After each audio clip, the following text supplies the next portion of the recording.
Good morning, everyone. I woke up this morning and I came across a trending video of Rufai Oseni crying on a national television, describing the situation of Nigerians leaders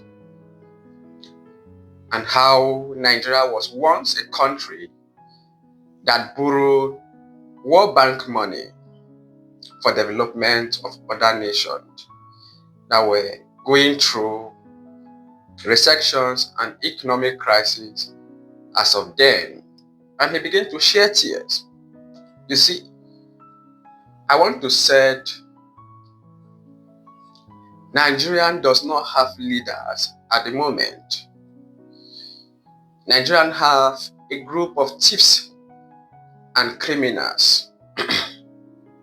When you call people who steal, kill, and destroy leaders, which means you are not speaking to the reality of what is on ground.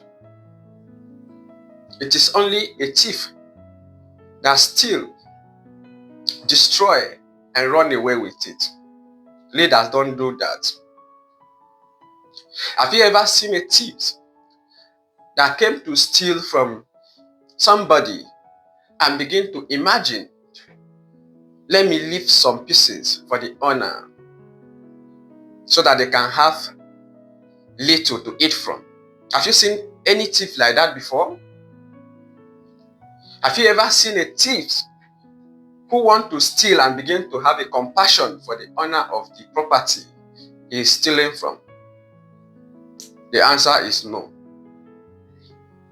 No thief will have compassion for the owner. And even if he's stealing and he's get caught, if you have a privilege to do away with your life, he will still kill you to have a comfort to continue to steal the remaining one. That is the characteristics of a thief and a criminal. So when we call Nigerian leaders, I think it is a complete misunderstanding of what leaders mean. Leaders are those who have compassion. Leaders are those who have feelings, the empathy to think about the people they are leading.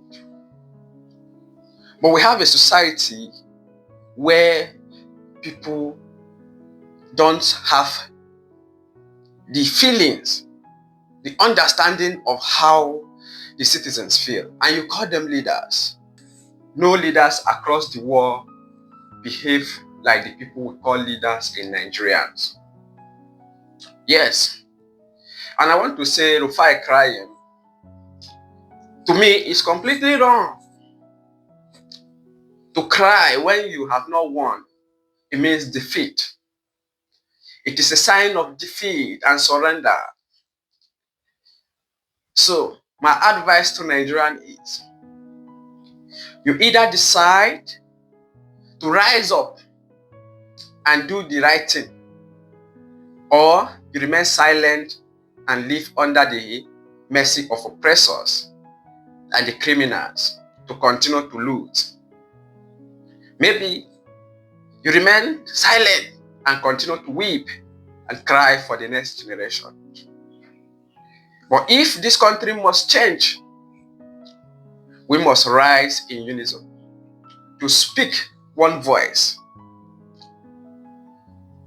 and go out there in the day of election and said enough is enough. No amount of crying will deter these people from stealing. And they will not in any time in future allow you to have access to power, because they know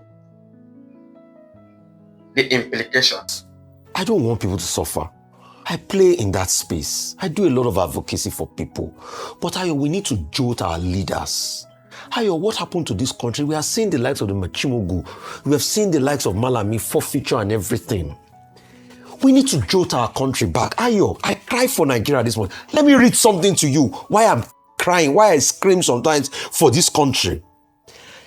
On the 23rd 3rd of December 1974, Nigeria signed a long-term borrowing agreement with the World Bank. Under this agreement, Nigeria provided $240 million in net resources to the World Bank reserves. And we're borrowing World Bank money. We were lending. We're lending World Bank money to do development projects for other countries. In 1975, we also lent 120 million to the IMF. This country was not depending on aid in the 70s. I feel like crying this morning. What has happened to this country? And because people are looting the country dry. The same country that was lending World Bank money to $40 million in the 70s. In that same 70s, do you know that Britain was going to the World Bank to loan money because they had an economic crisis? That time we were lending them money.